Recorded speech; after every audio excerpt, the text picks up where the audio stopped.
श्रीराम पाहो जाता भूमंडळ, ठाई ठाई आहे जळ, कित्येक ते निर्मळ माळ, जनेवीन पृथ्वी. तैसे दृश्य विस्तारले, काही एक जाणिवेने शोभले, जाणीवरहित उरले किती एक दृश्य. ठीक.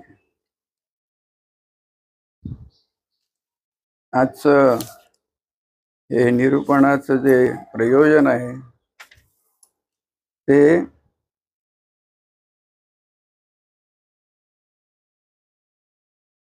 आपल्या सद्गुरू रणजित महाराज यांच्या 25व्या पुण्यतिथी दिनाचं आहे. बरोबर ना? रौप्य महोत्सव म्हणतात, सिल्वर ज्युबिली म्हणतात. कार्तिक वद्य की शुद्ध चतुर्थी आहे एवढं.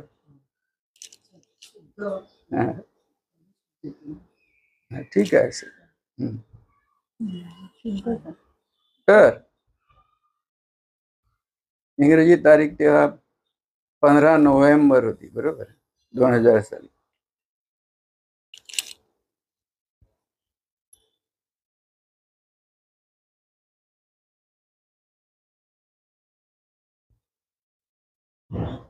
इथे आता समर्थांनी लक्षात घ्या, दासबोधाचा आता दशक 20वा सुरू झालेला आहे. 20वा म्हणजे काय? 20वा म्हणजे 20वा पूर्ण आराम, त्याला म्हणतात 20वा. पूर्ण आराम, पूर्णत्व म्हणजे 20वा आहे. पूर्णत्व केवळ पूर्णत्वच आहे खरं तर. अपूर्णत्व म्हणून काही नाहीये. अपूर्णत्व म्हणून म्हणतो ते काय, कल्पना आहे फक्त. अपूर्णत्व जेव्हा जाणवतं ती कल्पना आहे. पूर्णाच्या ठाईच अपभ्रंशाने अपूर्णत्व जाणवतं. नाहीतर अपूर्णत्वाला आधार नाही, अस्तित्व नाही, कल्पनेतच आहे फक्त.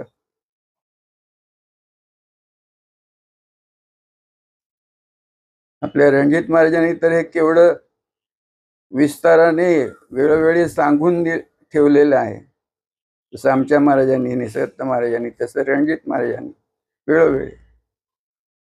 एक त्यांचं वाक्य चांगलं स्मरणात आहे, मधून मधून ते म्हणायचे, काय कल्पना आहे केवळ, आणि कल्पनेचं रान निर्माण झालेलं आहे. कल्पना एकदा तू कल्पनेला स्पर्श केला की कल्पनेच्या रानात शिरला की कुठच्या कुठे हरवून जाशील, पत्ता लागणार नाही.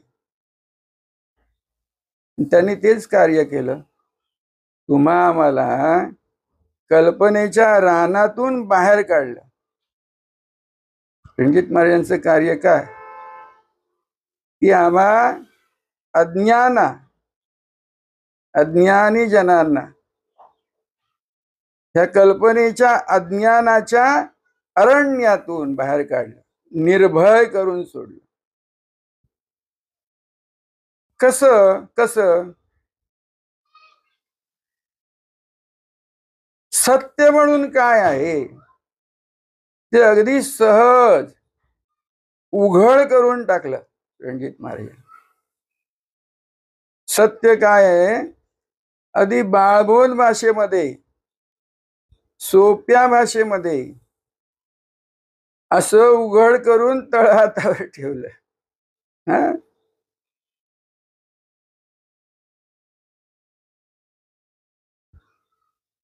आम्हाला, मला वाटतं काय 1999 ना, 1999 पासून ते 2000 पर्यंत, ते एक वर्ष, पूर्ण एक वर्ष आणि काय महिने, समजा 4-5 महिने रणजित महाराजांचा पूर्ण सहवास लाभला. म्हणजे रविवारची निरूपण ती आपल्या रमेश मांजरेकरांच्या घरी, आपल्या कांचनताईंच्या घरी अंधेरीला ट्री शेड सोसायटी, मला त्या सोसायटीचं नावही फार अतिशय समर्पक. ट्री शेड म्हणजे काय, ट्री म्हणजे काय इंग्रजी शब्द आहे ना, वृक्ष झाड. शेड म्हणजे त्याचा सावली.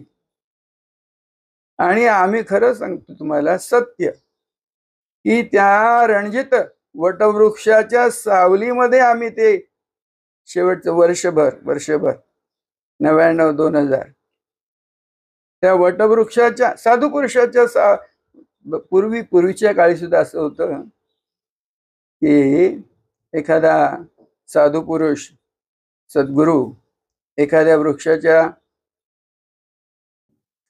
खाली बसायचा, काय पार बांधलेला वगैरे, आणि त्याच्या अवतीभोवती ज्ञान ऐकायला सगळे जमायचे. त्याच पद्धतीने समजा की आम्ही वर्षभर त्या रणजित वटवृक्षाच्या सावलीमध्ये ज्ञान ग्रहण केलं, आणि अज्ञानाचा अंधकार आमच्या ठाई जो काही होता तो असा साफ पूर्णत्वाने नाहीसा झाला. आणि ज्ञानाची पहाट म्हणा, ज्ञानोदय म्हणा, तो रणजित महाराजांच्या सहवासामध्ये लाभला, निर्माण झाला. तर रणजित महाराजांचं आमच्या जीवनामध्ये म्हणूया फार फार मोठं स्थान आहे, फार मोठं स्थान आहे. आम्ही सगळे कुटुंबीय, अगदी आमच्या आईपासून सगळे कुटुंबीय एक वर्षभर रणजित महाराजांच्या चरणाशी बसून होतो असं म्हणायला हरकत नाही. आजही आहोत, असं काही नाही. आणि त्यांच्या आशीर्वादानेच हे जे काही घडतंय ते घडतंय. रणजित महाराजांच्या काय योग असलं तर काय त्याला काय म्हणायचं मला समजत नाही, काय सांगायचं. की तो बुधवार होता, रणजित महाराजांनी जेव्हा देह सोडला, सद्गुरु स्वरूपामध्ये स्थिर होऊन राहिले, तो 15 नोव्हेंबर 2000चा बुधवार होता, बुधवार. आणि आमच्या महाराजांनी जेव्हा देह सोडला तेव्हाही आम्हाला काही 5-6 दिवस बातमीच लागली नव्हती. नंतर कधी कोणीतरी सांगितलं, कसं तरी कळलं.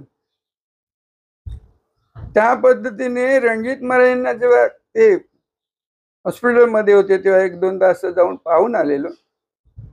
पण तो रणजित महाराजांनी देह सोडला ते काही आम्हाला कळलंच नव्हतं. नंतर सुद्धा अगदी 7-8 दिवसापर्यंत कळलं नव्हतं. नंतर कधीतरी आमचे गुरुबंधू बाबी चव्हाण आमच्या घरी आले आणि त्यांनी आम्हाला सांगितलं की असं असं म्हणून. तोपर्यंत कळलंच नव्हतं 7-8 दिवसात. हा, तर तुम्हाला सांगतो, तो बुधवार होता 15 नोव्हेंबर. आणि गुरुवारी सकाळी माझी एक पद्धत की गोरेगावच्या मठामध्ये सिद्धरामेश्वर यांच्या मंदिरात जाऊन यायचं. त्या 16 नोव्हेंबरच्या गुरुवारी सकाळी मी मंदिरामध्ये मठामध्ये गोरेगावच्या गेलो होतो. आणि पूजा करताना काय कळलं नाही, आणि पूजा करताना समाधीवर असं वाकलो असताना डोळ्यातून घळघळा अश्रू व्हायला लागले आणि त्या समाधीवर पडले. गुरुवारी 16 नोव्हेंबर. मी म्हटलं हे असं अचानक काय आहे, हा कसला अनुभव आहे, काय कळलं नाही. पण ठीक आहे, महाराजांचं सद्गुरूंचं आमच्या महाराजांचं स्मरण केलं. अर्थबोध काही झाला नव्हता. तो अर्थबोध जेव्हा आमच्या गुरुबंधू बाबी चव्हाणांनी ती बातमी सांगितली 8-10 दिवसानंतर, तर किती तारीख ती बुधवार 15 नोव्हेंबर, तेव्हा अर्थबोध 16 नोव्हेंबरला रमेश्वर महाराजांच्या मंदिरामध्ये जो अनुभव आला तो त्याबद्दलचाच अनुभव होता. रणजित महाराजांचं काय नातं मला माहित नाही कशा पद्धतीचं.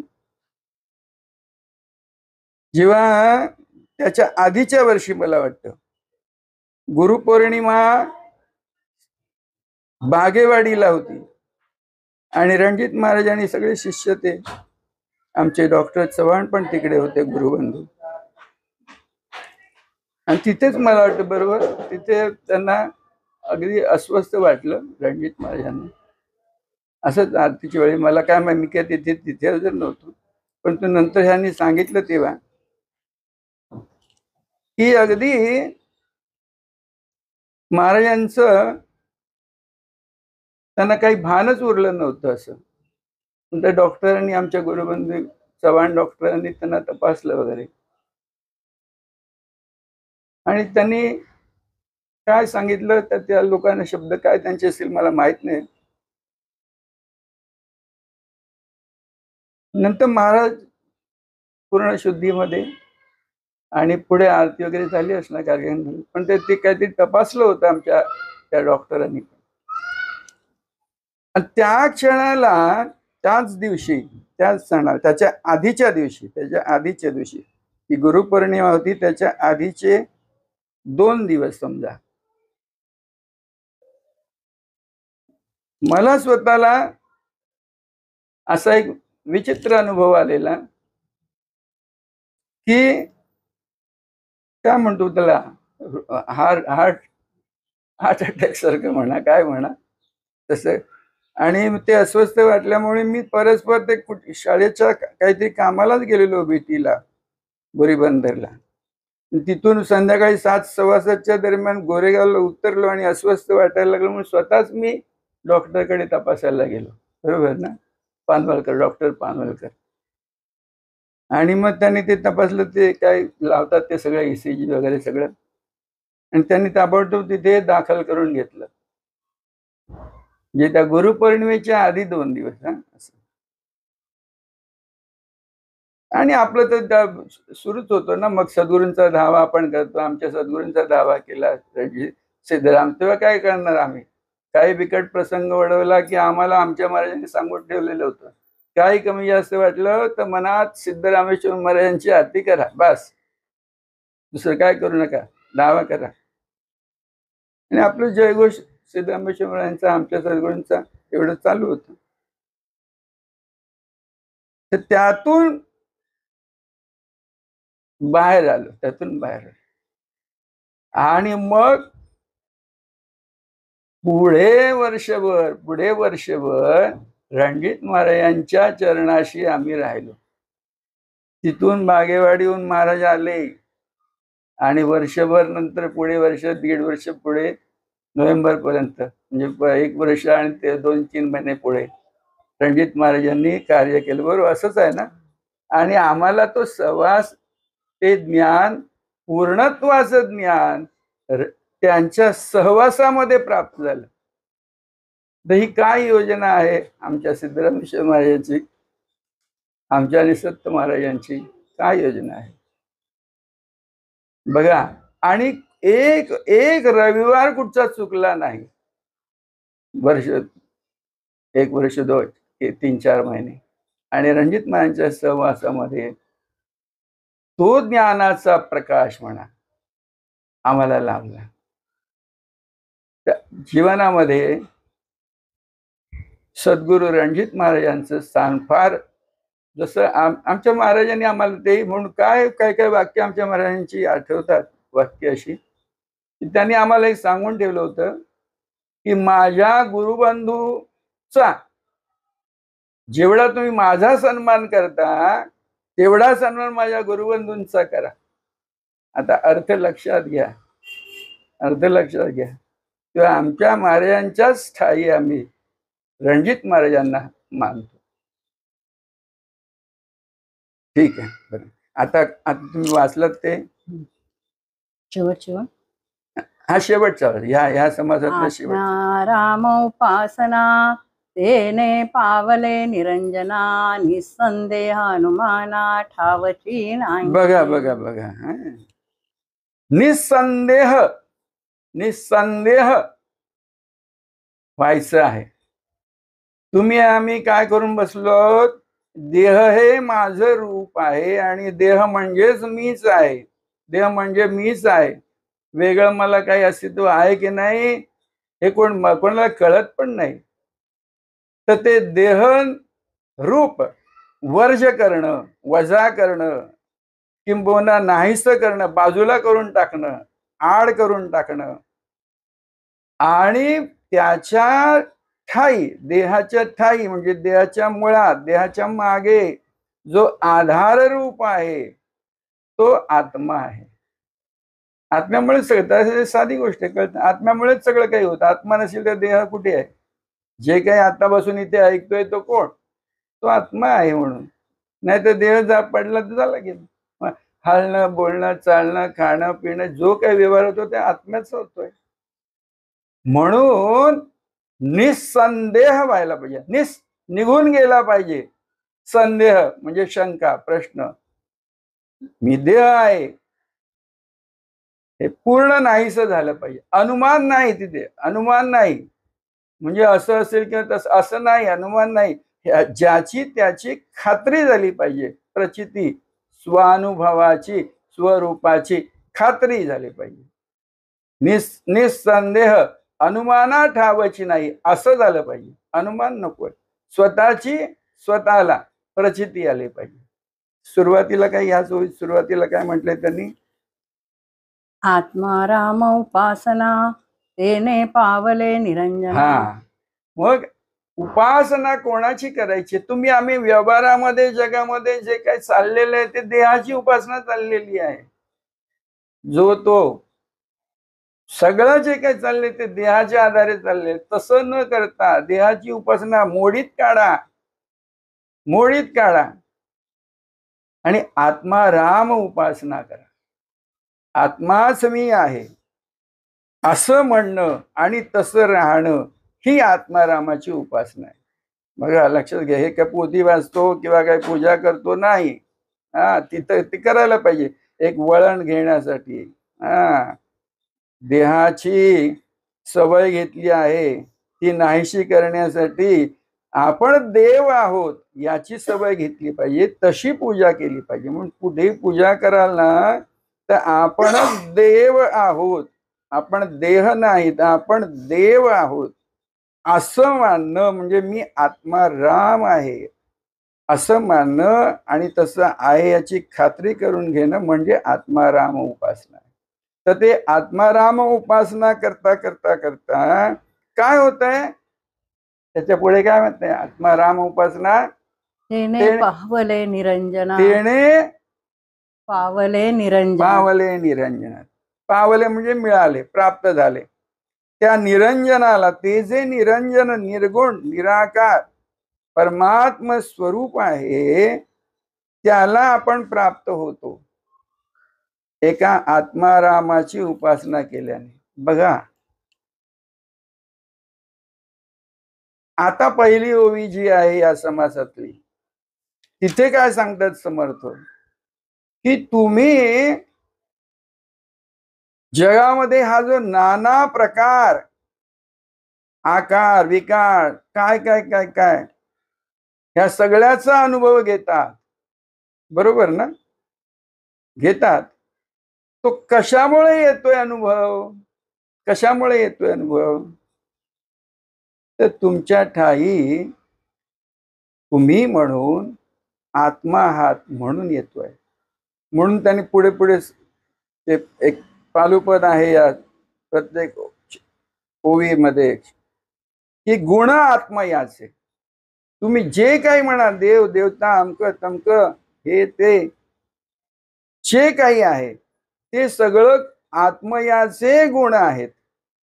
आणि ते सगळं आत्मयाचे गुण स्वरूप जे आहे ते एकदा तुम्ही जाणलं की जे काही आहे ते आत्म्याचं स्वरूप आहे, हे तुम्ही जाणलं की त्याच्या मुळाशी, आत्म्याच्या मुळाशी जो परमात्मा आहे तो तुम्हाला उघडतो. तोपर्यंत नाही. म्हणून किती देवदेवतांना भजा, त्याचा काही उपयोग नाही. काही म्हणजे काहीच उपयोग नाही, शून्य आहे. कारण जे सगळं शून्यच आहे. तुम्हाला उपयोग म्हणून जे काही अनुभव येतोय तो पण शून्य आहे, लक्षात घ्या. तेव्हा तो इतर वळश्याने तुम्ही चालणार. वळसे किती वळसे पडतील, किती जन्मांचे वळसे पडतील काय सांगता येत नाही. तर सद्गुरु भेट झाल्यावर त्यांनी ही बोट धरून तुम्हाला दाखवतात हे असं आहे म्हणून, तर ते तत्काळ त्याचा स्वीकार करा.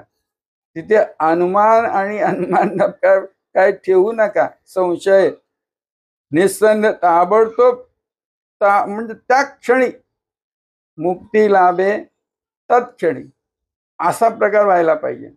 सद्गुरु वचन ऐकल्याबरोबर तंतोतंत ते स्वीकारायचे.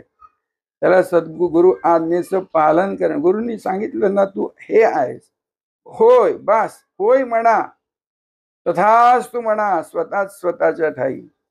सद्गुरु वचन शिरोधार्य माना आणि प्रचिती घ्या. आता बघा, आता इथे समर्थ सांगतात ते कसं आहे. तुम्हाला एक अगदी सोपं व्हा म्हणून सांगतो. तुम्ही कोणी चित्रकार जे चित्र काढतो एखादा कोणताही चित्रकार, ते त्याला कॅनव्हास म्हणतात. कोरा कॅनव्हास शब्द ऐका. कोरा कॅनव्हास. आकाश कसं असतं, कोर पूर्ण कोर, तसा तो कॅनव्हास कोरा असतो आणि त्याच्यावर तो काही करेल, चित्र काढतो आणि सगळा तो कॅनव्हास भरून जातो त्या चित्राने, त्या रंगाने, त्या पेन्सिलीची काय रेखाचित्र असेल, काय असेल, आकृत्या असतील. मग तो काय पूर्ण कॅनव्हास त्या चित्राने, त्या चित्रातली विषयाने भरून जातोय. मग कॅनव्हास दिसत नाही, उरत नाही. ते आकार, प्रकार, रंग हे सगळे दृष्टीला पडतात. इथे लक्षात येतं. पण मुळामध्ये काय होतं, कोरा कॅनव्हास होता म्हणजे काय आहेच. चित्र जरी वर काढलेलं असलं, रंग जरी रंगविलेले असल्या, आकृत्या असल्या, आकार प्रकार, तरी त्या चित्राच्या आकृत्यांच्या मुळाशी काय आहे, तो कोरा कॅनव्हास आहे. कोरा कॅनव्हास असतो. चित्र वरवर आहे, रंग वरवरचे आहेत, मुळामध्ये कोरा कॅनव्हास आहे. हे लक्षात घ्या. आता तुम्ही आम्ही देह म्हणतोय स्वतःला, पण तो देह नाही. तर काय आहे, एक स्वतःच उदाहरण घ्या. जगाला सोडून द्या, स्वतः आपण देह नाही. मग काय आहे, देहाच्या ठाई ते ज्ञान आहे.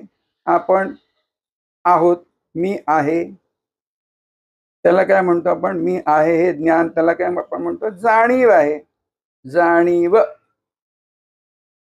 मी आहे ही जाणीव आहे. बघा, देह सोडा, देह गृहीत धरायचाच नाहीये. व्यवहार करावा लागतो, तो करायचा देहाच्या आधारे. पण मी देह आहे हे गृहीत बाद करून टाकायचं, नष्ट करून टाक. मी देह नाही. मग ते जाणीव जे काय आहे, आपण एक जाणीव म्हणून असतो. आता लक्षात घ्या, मी देह नाही, तर मी शुद्ध ज्ञान आहे. कळते पण, बस. आता ते चित्र म्हणजे कोरा कॅनव्हास आहे, असतो. आता हे सगळं जे काही आहे, आपलं जग म्हणा, काय म्हणा, वस्तू मात्र सगळं जे काही जीव जगत ब्रह्म जे काही आहे, ते 5 तत्वांचं आहे. पृथ्वी, आप, तेज, वायू, आकाश. आकाश म्हणजे आपण जवळजवळ कुठे पोचतो, त्या कोरा कॅनव्हास म्हणून जो आहे, ज्याच्यावर चित्र उमटतं, तसं ते आकाश आहे, कोरा कॅनव्हास आहे. त्या कोरा कॅनव्हास आकाशाचा बरोबर प्रचिती घ्यायची ज्याची त्याने, त्या कोरेपणामध्ये एक ठिपका आहे, फक्त ठिपका, बिंदू मात्र जाणीवेचा, बाकी काय नाही. बिंदू मात्र. आमच्या महाराजांनी त्याला फार सुंदर वेळोवेळी सांगितलेलं आहे. की ते बालकृष्ण रूप आहे. बालकृष्ण बघा, बिंदू मात्र आहे. तुम्हाला प्रचिती येणार आणि तेव्हा कळणार ते बिंदू मात्रच आहे, फक्त जाणीवेचा एक ठिपकाच आहे फक्त. आमच्या महाराजांनी त्याला म्हटलं बालकृष्ण. बिंदू शब्द पण फार सुंदर आहे. बिंदू, बिंदू मात्रच आहे. बिंदू, बिन म्हणजे नाही, दू म्हणजे दुसरेपणा नाही, द्वैत नाही, आहे ते एकमेव आहे. ते म्हणून त्याला अद्वैत म्हटलंय. नॉन ड्युअलिटी, अद्वैत आहे, एक बिंदू मात्रच आहे, जाणीवेचा एक ठिपकाच आहे. नाहीतर काय, कोरा कॅनव्हास परमात्मा स्वरूप आहे. मग तुमच्या आमच्याकडे आपलं असणं म्हणून काय आहे, जाणीव रूप आहे. मग केवढं आहे, त्या एवढ्याशा ठिपक्यामध्ये अखिल ब्रह्मांड सामावलेलं आहे. हे सृष्टीचे रंग म्हणा, काय म्हणा, जन्म हे जन्म म्हणा, आधी म्हणा किंवा अंत म्हणा, आणि मध्यावर सगळा येणारा हा अनुभव म्हणा, हा सगळा त्या एका कृष्ण बिंदू मध्ये आहे. बालकृष्णाचा अनुभव आहे तो. बरोबर, असं पहा, असं पहा. मग तुम्ही आम्ही या ज्ञान रूपात असताना, जाणीव रूपात असताना, तुम्हा आम्हाला जग कळतं केवढं आहे. समर्थांनी जे पहिल्या ओळीमध्ये सांगितलं ते आपल्या जाणीवेमध्ये किती तर जग येत आहे. बरोबर ना, त्याचा अनुभव आपण घेतो आणि एवढं जग मानतो, पण तू खरं जग त्याच्यापेक्षा किती विशाल उरलेलं आहे ना, आहे ना, असतं ना. आपल्याला माहित नसतं, पण ते असतं. आपल्या जाणीमध्ये येतं तेवढंच आपण धरतोय अनुभवातलं. त्या अनुभवाच्या पेक्षाही कितीतरी पटीने, असंख्य पटीने, सहस्र पटीने विश्व आहे. विश्व आहे, विश्व असतं. मग त्याला तुम्ही काय म्हणता, ब्रह्मस्वरूप म्हणा, ब्रह्मांड म्हणा. त्याही ब्रह्मांडाचा तुम्ही बसल्या जागेवरून अनुभव घेता.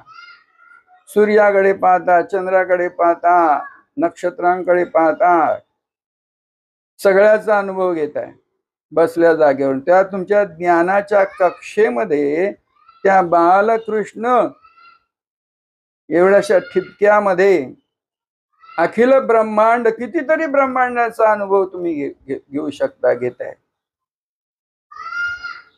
मग तुमचं स्वरूप कसं आहे, किती विशाल आहे, अनंत आहे, हो, अनंत आहे.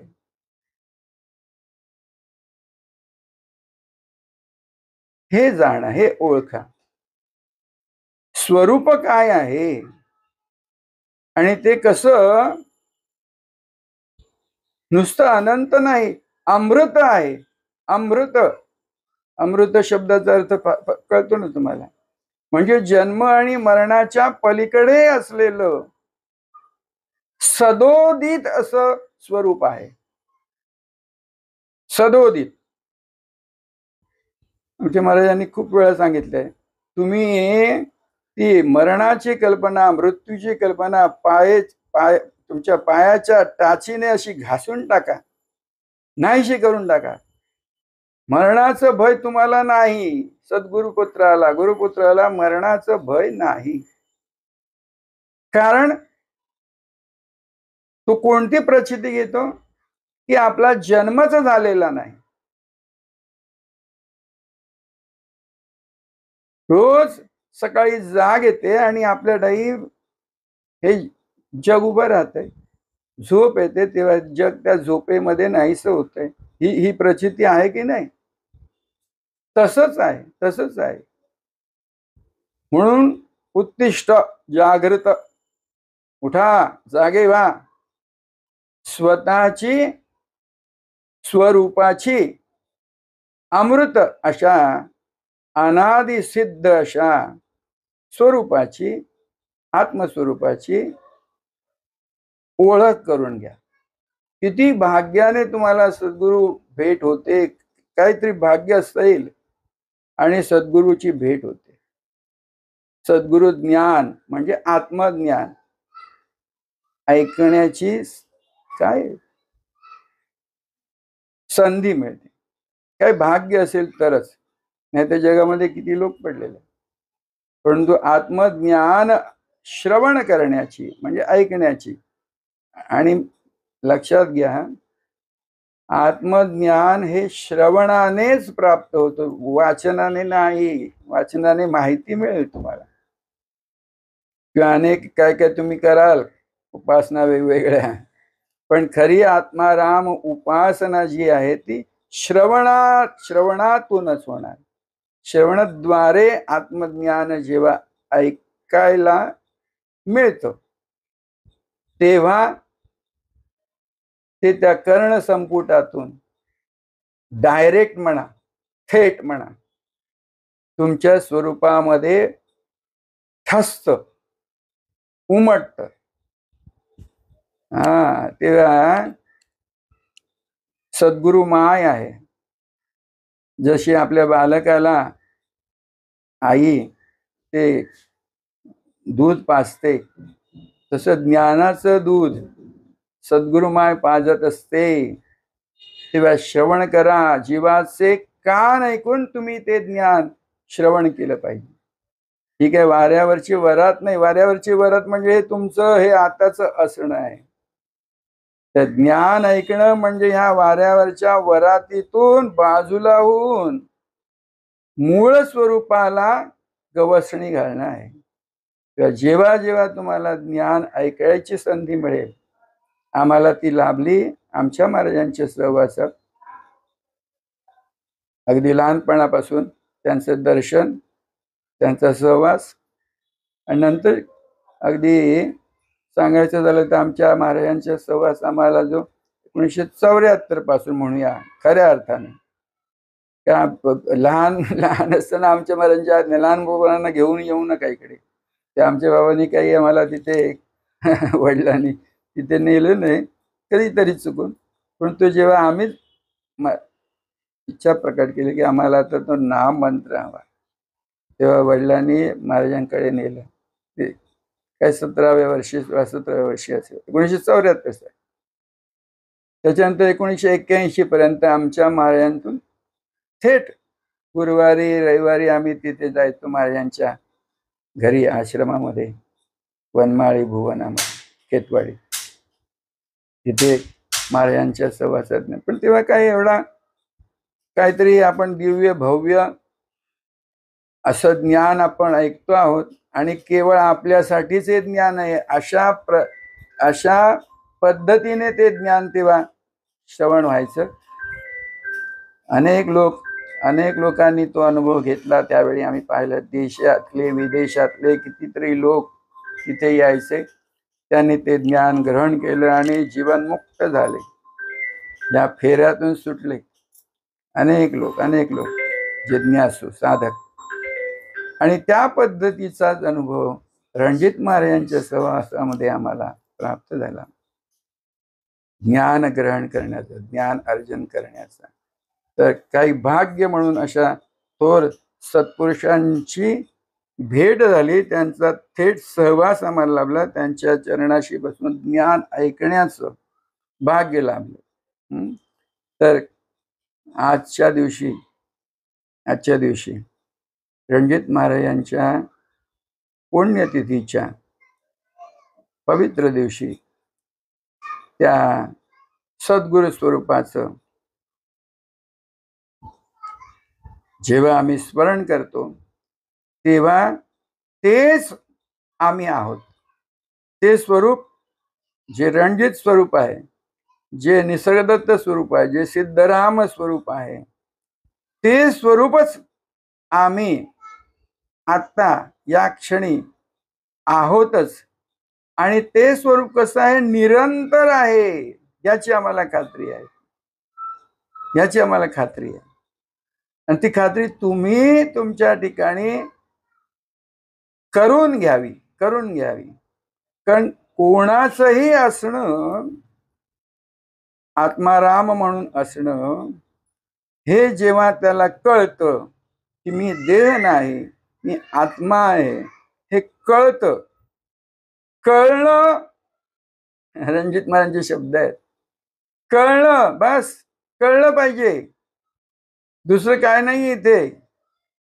आपण आहोत ही जी कळ आपल्याला जाणवते आहे आपल्या असण्याची, म्हणून कळ मारली पाहिजे. रणजित महाराज नेहमी म्हणायचे कळ मार. ज्ञान व्हायला काय वेळ लागतो? फक्त कळ मारली पाहिजे, ज्ञान व्हायला वेळ नाही लागत. तुम्हाला कळ म्हणजे ती तहान निर्माण झाली पाहिजे की मला हे काय आहे ते कळलं पाहिजे. हा, तेव्हा समजलं पाहिजे. रणजित महाराजांचंच वाक्य आहे, शब्द आहेत की समजणं म्हणजेच साक्षात्कार आहे. काय इंग्लिशमध्ये काय ते वाक्य त्यांचं, अंडरस्टँडिंग इज रिअलायझेशन. तर हे समजून घ्या, हे जे काही आपण समजतो मानतो आपल्या स्वतःला ते खोटं आहे, आणि सद्गुरू सांगतात ते समजून घ्यायचं. समजलं की झालं, संपलं ना. आरशामध्ये पाहिलं की कळतं की हे हे आपलं रूप आहे आणि ते धरून बसतो.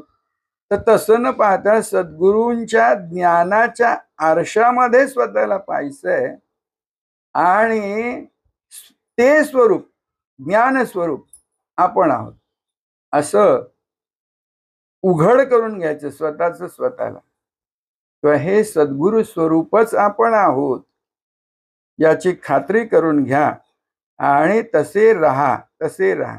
जय गुरु, जय गुरु म्हणा, जय गुरु. राजाधिराज सद्गुरुनाथ ईश्वरदत्त महाराज की जय. राजाधिराज सद्गुरुनाथ सिद्धरामेश्वर महाराज, राजाधिराज सद्गुरुनाथ भाऊसाहेब महाराज की जय. राजाधिराज सद्गुरुनाथ गुरुलिंगम महाराज की जय. राजाधिराज सद्गुरुनाथ कारसिद्धेश्वर महाराज की जय. राजाधिराज सद्गुरुनाथ भैरनाथ महाराज की जय. राजाधिराज सद्गुरुनाथ रणजित महाराज. श्री राम.